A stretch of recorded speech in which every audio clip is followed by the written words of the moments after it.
તમને એની રોડ નહીં સમજાવી દઉં, પણ એની રોડ જે વાપરો છો ને એને ખબર પડશે કે આમાંથી ઘણી બધી બાબતો આપણે ખબર જ નથી. એટલી બધી સાહિત્યનો ખજાનો એની રોડમાં છુપાયેલો છે. તમને એ ખબર છે ઈ ચાવણીની નોટિસ એની રોડમાં મળે? કેટલા જણાને ખબર છે?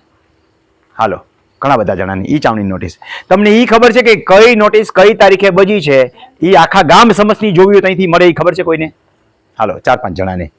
ગામ સમજની કયા મહિનાની કેટલી નોટિસ બજી છે એ આખો રેકોર્ડ જોવો હોય તો મળે. આવું જૂના સ્કેન કરેલા એવું કેટલી બધી બાબતો છે. એક યારે બધો હિસ્ટ્રી ડેટા જોવો હોય, કોઈ કેસ ચાલુ છે કે નહીં જોવા હોય, કોઈ ડોક્યુમેન્ટ સ્કેન કરીને ચડાવેલા છે કે નહીં જોવા હોય, બધી વસ્તુ જુદી જુદી જગ્યાએ અલગ અલગ રીતે આપણને મળે છે. તો પેલા ઓલી ઈ ચાવણીની આપણે વાત કરી દીધી કે પેલા ચાવણી હતી, સમજ્યા? પેલા તો ચાવણી ચોક હતો. આવું બધું તો ભૂતકાળ થઈ ગયું. પછી પંચાયતની ઓફિસે નોટિસ બોર્ડ રાખ્યું હતું. એમાં નોટિસ ઉપર નોટિસ ચોટે, ખબર છે ને? કોઈ જૂની કાઢવાની તો હોય જ નહીં, એટલે કોઈને ધ્યાનમાં આવવું હોય તો આવે, બાકી આવે નહીં. એના કરતાં આ ચાવણી સારી છે, ઈ ચાવણી. તમને જ્યારે એવું લાગે ત્યારે તમે તમારી નોટું જોઈ શકો. જેને પોતાની પ્રોપર્ટીમાં વાંધા વચકાવાળું લાગતું હોય, બધાએ બધી મહેનત કરવાની જરૂર નથી. આ એક જ ધંધો નથી કરવાનો કાંઈ. જેને પોતાને તો ખબર હોય ને પોતે ક્યારે એલર્ટ રહેવાનું છે, ત્યારે એને જોયા રાખવાની 10 દિવસ 15 દિવસ. તો 135 દી ની 30 દિવસની મુદત પૂરી થાય પેલા તમને ખબર પડી જાય ને તમારે વાંધો તકરાર નાખવી હોય તો તમે નાખી શકો. હાજર છો અત્યારે અમેરિકામાં બેઠા છો, ત્યાંથી તમે જોઈ શકો. તો એ છે ઈ ચાવણીની નોટિસ. ઓલી નો ધ્યાનમાં આવતી, એના કરતાં આજાદી ધ્યાનમાં આવે. બિનખેતી હુકમથી બંધ થયેલા સર્વે નંબરની જાણકારી બધા અહીં નથી આવી જતા.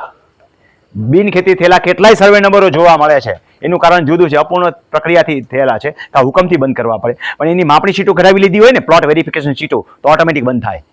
એટલે એને કરાવવાવાળો કોઈ જે છે એ એને કરાવી નાખે, પ્લોટિંગ કરી નાખે, પ્લોટ વેરિફિકેશન સીટ કઢાવતો નથી. પરિણામે વાહિલાવાળાના બિચારાના કેજેપી નથી થતા. આવા કેસ મારી પાસે કેટલાય આવેલા છે. કેજેપી નતું, હું એને કહું લાઈ લે પ્લોટની મારી આપણે બધી આપણા પૈસા બધી યાર, એટલે પ્રક્રિયા પૂરી થાય ત્યાં તારું કેજેપી દુરસ્તી થાય. એટલે કેજેપી દુરસ્તીમાં કોઈનામાં જો ઓનલાઈન બંધ થયેલો સર્વે નંબર દેખાડે તો તમારું કેજેપી દુરસ્તી થશે નહીં. સમજાય છે? એટલે જ કહું છું ને પહેલેથી કે ભાગ પીડા ભેગા ચોખ્ખું કરો એમ. સમજ્યા વગરનું નથી કહેતો. એમાંથી આને એક એને કરાવી લીધું, કેજેપી દુરસ્તી કરાવી, બરોબર છે. હવે આની સહમતી તો દેખાડશે, હાથ નંબર જીવે છે, આમાં સહી કરશે કોણ? આ નથી. આને તો પ્લોટ કહીને 10 જણાને વેચી નાખ્યા.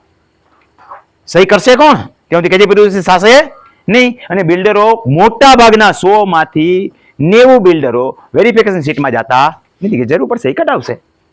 એમાં એક જણો રહી ગયો કે એના પૈસા આપીને આપણે કરાવી લેવાનું.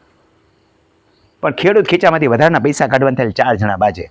એવું કે હું મારા ભાગના દઈશો 300 રૂપિયા દે, 10 પ્લોટના 20 પ્લોટના આટલા રૂપિયા થાય, હું કામ દઉં? તને ચેર છે, તું એકલો દે, તારે કર, મારે કઈ કરવાનું થતું.